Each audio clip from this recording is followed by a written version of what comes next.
Y en otro orden de noticias, el gobierno norteamericano está en el tira-tira, tirándonos pullitas a nosotros. Ya no digan más mentiras que Canel fue el que te partió. Nuestro gobierno revolucionario es el que los aniquila. Quédense quemados, dale papi, cabina, que nuestra moral y ética es marca mango y tú eres marca mandarina. Nuestro gobierno condena enérgicamente esta agresión y le contesta a la administración de Donald Trump. Tu cintura hoy te va, te va, te va, te va, te va, te va, te va, te va, te va. Donald Trump, sal de arriba de nosotros, que tú pesas. La fuerza del opresor descansa muchas veces sobre un grupo de esquiroles y rayadillos que reniegan de su condición para aliarse a los poderosos, para servirles de cipayos. Donald Trump es hoy un símbolo de discurso antilatino, xenófobo en general, para ser justo, y sin embargo hay muchos latinos y tercermundistas dentro y fuera de Estados Unidos que lo apoyan. Un hijo de inmigrantes, Marco Rubio, es su secretario de Estado, para mayores señas. De esa complicidad, a veces asqueante, a veces incomprensible, estaremos hablando hoy. Y del trumpismo en general, incluso de sus polémicas con ciertas agencias de financiamiento a la subversión. Sube el volumen para que en su barrio se sepa que ya empezó el programa de la contrapropaganda comunista. Esto es Con Filo, un espacio para mostrar con todos los matices, las noticias, los hechos, las matrices de opinión que circulan en los medios y en las redes sobre la realidad cubana. Vamos a rasgar la costura de la manipulación mediática y adentrarnos en la arista filosa de los acontecimientos.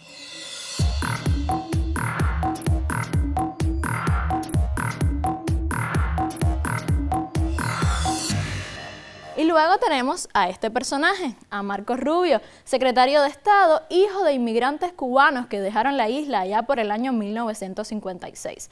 Rubio detesta a América Latina, apoya restricciones extremas al aborto y se opone al acuerdo nuclear con Irán. Y quiero hacer énfasis, por supuesto, en un personaje fundamental, también lo tenemos acá, Elon Musk. Este texto de la jornada que les propongo además titulado Musk, lo de Hitler está agotado. Nos habla sobre una historia poco conocida sobre el mandate y es que su propio padre, Elon Musk, afirmó que los abuelos maternos del dueño de SpaceX fueron miembros del partido nazi en Canadá y después se mudaron a Sudáfrica porque simplemente admiraban el régimen del apartheid. Del superemprendedor quien despidiera más del 50% del personal de Twitter, tampoco se dice que es un niño rico, hijo del dueño de una mina de esmeraldas en Zambia. A todos estos actores se suman otros no menos importantes, como Pam Bondi, la secretaria de Justicia que aceptó sobornos de Trump, Kash Patel, nuevo director del FBI, del Buró Federal de Investigaciones, que llama a los periodistas y a los medios el más poderoso enemigo que los Estados Unidos haya visto jamás. También está Pete Hegseth, secretario de Defensa, un depredador sexual e islamofóbico, o Linda McMahon, una secretaria de Educación metida en escándalos de abuso sexual y falsificadora de credenciales educativas. Así se analizaba en el programa Mundo 2020 al staff de Donald Trump. De Elon Musk hablaremos un poco más adelante y también un poco de Marco Rubio, que ya suscita reacciones muy airadas en Latinoamérica. Pero desafortunadamente no todos los presidentes son dignos representantes de su pueblo. Yo traigo las personas. Usted trae las preguntas. ¿Y si no le aceptan esa propuesta? Les pedí que me pusieran para gasolina y dijeron que no, muy tacaños, digamos. Entonces, ¿qué es lo que quieren? ¿Humillar o quieren que salga un grupo poblacional? Si lo que quieren es que salga un grupo poblacional que les va a costar muchísimo, pero porque yo exigí que salga en dignidad y entonces no ponen la gasolina a los aviones, pues yo pongo la gasolina a los aviones. A diferencia de Petro en Colombia, que sí se dio a recibir a los colombianos deportados, pero en sus términos, o de Sheinbaum en México, que negoció un acuerdo de seguridad con Trump para suspender los aranceles que utiliza esta administración como mecanismo de presión económica, otros gobiernos fueron totalmente serviles. Desde el patético gesto del gobierno ecuatoriano de seguirle la corriente a Trump imponiendo aranceles a México, hasta el negocio de Bukele para cobrarle habitación a los presos que quiere expulsar a Estados Unidos de su territorio, en un intercambio que tal pareciera de ganado y no de seres humanos. Por supuesto, también existen los que denuncian el trumpismo y asumen una posición de soberana resistencia, como Cuba, pero desafortunadamente no es la mayoría. Mientras tanto, Trump apunta a romper el récord de deportaciones, pero para romper un récord tiene que existir antes. ¿Y saben quién es el recordista actual? Hoy vamos a hablar del deportador más masivo de la historia de Estados Unidos, Barack Obama. No, en serio, vamos a hablar de Donald Trump, Pero el multimillonario presidente no es el mayor deportador de la historia estadounidense, sino su predecesor, al menos hasta ahora. Fuera de broma, si el nuevo inquilino de la Casa Blanca realmente quiere batir el récord de deportaciones de extranjeros, va a tener que trabajar duro para superar la histórica marca que todavía ostenta el plusmarquista Barack Obama. ¿Pero cómo? Si Obama amaba a los migrantes y tiene un premio Nobel, no puede ser. Pero es. Promediando los datos oficiales, durante el gobierno de Obama se deportaron de Estados Unidos a casi 400,000 extranjeros cada año, mientras que durante el anterior periodo presidencial de Trump apenas se deportó a unos 300,000 anuales. Vaya, las estadísticas, siempre listas para amargarle a uno la indignación.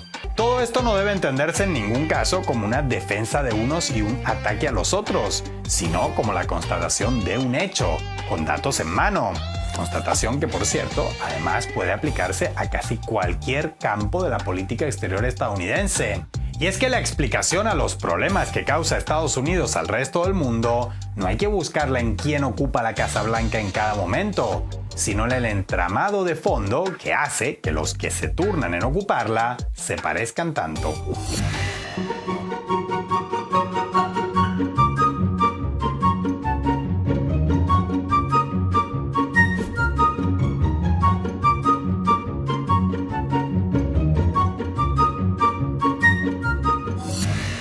Así premia el imperio a los que lo apoyaron sin entender que era la peor amenaza para sus condiciones de vida. De la misma manera en la que un obrero vota por un millonario sin entender que por las clases antagónicas de las que forman parte sus intereses son irreconciliables, muchos latinos votaron por la persona que hoy firma la orden ejecutiva que valida su expulsión. Pero hay casos más tristes. Hay voceros de la contrarrevolución, asalariados directos o indirectos de los fondos federales del gobierno estadounidense que hicieron campaña por Trump y ahora temen que le cierren la pila. Terrible situación. De ese caso irónico y que no deja de alegrarnos el día, nos hablará Gabriela Fernández en La Mira. Todos estamos de acuerdo en que el USAID tiene que desaparecer porque son una bola de gusanos. Lo sorprendente es que este criterio haya salido del X Twitter de Elon Musk como quien descubre el agua fría cuando, no es por decirte lo dije, pero llevábamos un tiempo intentando tener esta conversación. En Cuba tienen todo un historial. En 2009 la USAID creó un proyecto que camufló un programa destinado a fomentar la rebelión en la isla, haciéndolas pasar por misiones de prevención del SIDA. Informaba nada menos que Washington Post hace más de 10 años que la entidad envió a jóvenes venezolanos, costarricenses y peruanos a Cuba para que se hicieran pasar por activistas, formaran talleres de prevención del VIH e identificaran en el proceso a cubanos que se pudieran convertir en activistas políticos anticastristas. La USAID también estuvo detrás de la red social Zunzumeo, que se popularizó con el apodo del Twitter cubano y que fue diseñada por Estados Unidos para conseguir un cambio de régimen. Hasta el día de hoy, uno podrá justificar que los medios independientes acepten subvenciones de distintos organismos extranjeros, sobre todo si son de USA, ¿no? Y no de China. Bueno, siempre y cuando estos no moldeen sus políticas editoriales. En la práctica, todos terminan de alguna manera incrustando los intereses estatales o empresariales de Estados Unidos dentro de sus independientes líneas editoriales. Vivir por ver el momento en que la administración Trump nos da la razón, aunque definitivamente la coincidencia de criterios no es por los mismos motivos. Las flores que ha recibido el entierro de esta organización se deben a que entre desestabilización y desestabilización han destinado algo de su presupuesto al desarrollo para que no se confunda la D en el acrónimo. Con la nueva administración de Washington no hay necesidad de utilizar eufemismos que encarezcan las injerencias, porque cada vez se vuelve más complicado e inútil aparentar buenas intenciones.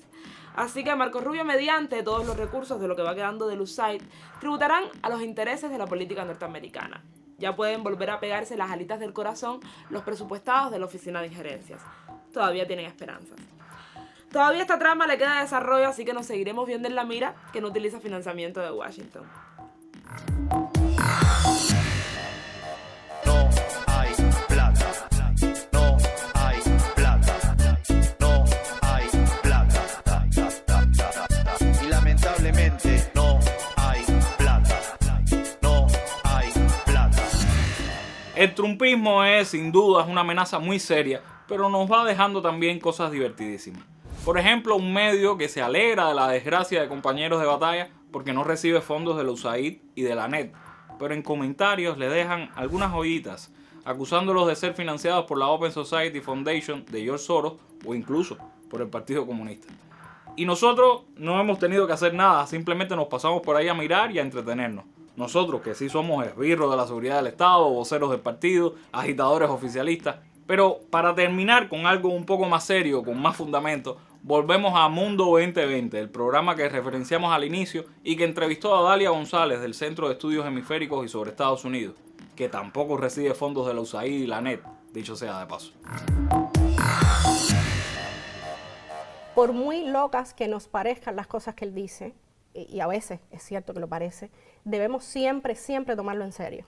Porque puede ser que él no llegue a poder implementarlo todo, porque la implementación de todo eso, incluida la política migratoria que tú me mencionabas en la pregunta, depende de otros factores, de si le aprueban ciertas regulaciones, ciertos presupuestos, de cómo reaccionen los países afectados. O sea, no es solo su voluntad, pero lo que él dice, lo dice en serio y lo dice con la intención de que es eso lo que quiere hacer. Hay personas políticos, figuras, comentaristas políticos en Estados Unidos, medios de comunicación que hablan muy abiertamente de una oligarquía, de una plutocracia, de una cleptocracia incluso. Entonces son términos que en las últimas semanas se han puesto muy de moda. O sea, que es un sistema diseñado para el beneficio de las élites, es el capitalismo funcionando como se supone que funcione, ha sido así siempre. ¿Qué es lo que pasa ahora? Que no solo la figura de Trump y el trumpismo y lo que él representa, que él es la cara visible de un fenómeno que es mucho más grande, que tiene que ver con la crisis estructural que vive Estados Unidos, que hace que haya una serie de fenómenos que sean más visibles o que se aceleren, por eso es tan evidente. Y lo conecto también con lo que te decía antes, de que ha sabido rodearse de personas que le pongan menos freno. Es muy difícil pensar, Mejías, que multimillonarios en un gobierno van a actuar para beneficiar a la mayoría de la población y no a sus intereses personales. Exacto. Es bueno, hay gente que dice, es bueno que los millonarios estén en el gobierno porque nos roban, porque ya son millonarios. Pero en realidad sí, mucha gente repite eso, pero roban más en realidad. Lo que pasa es que lo hacen de maneras diferentes. Por ejemplo, con recorte de impuestos, que lo hizo Trump en el primer mandato y que ahora posiblemente pues veamos también. No hay peor cuña que la del mismo palo. Que un hijo de cubanos como Marco Rubio sea punta de lanza de toda la agresividad imperial contra la patria de sus padres. Que personas que cruzaron el río Bravo se tomen la Coca-Cola del olvido, renieguen de sus orígenes y apoyen la deportación masiva de los que una vez fueron sus connacionales. Que haya periodistas y analistas que reciban dinero del imperio y que hoy lo admitan sin pudor, como lo denunciara recientemente el intelectual argentino Néstor Coban. Todo eso nos irrita, pero no nos sorprende. Siempre desde los albores de la historia humana ha habido personas que solo han sabido ver de qué lado se vive mejor y no de qué lado está el deber. Gente que pone sus principios a la venta y se prostituye para favorecer al mejor postor. Personas que renuncian a las causas justas y a la defensa de ideales por un puñado de dólares. Gente así siempre habrá, pero incluso cuando hay muchos hombres sin decoro, hay hombres que llevan en sí el decoro de muchos. A ellos, a ellas nos encomendamos. Los intentamos emular para cerrar filas y que no pase el gigante de las 7 leguas. Síganos en nuestras redes sociales, estamos en Facebook, Instagram, YouTube y Telegram. Por el momento.